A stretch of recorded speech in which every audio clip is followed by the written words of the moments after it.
I think he votes no on the new cat.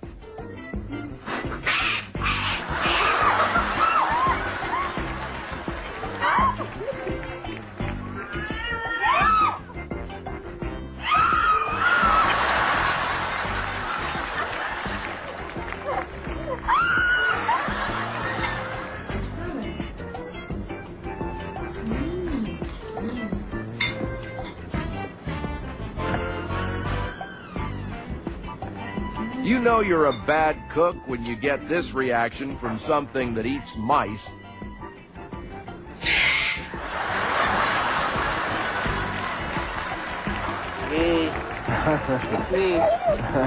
Look who got the new cat. Claude.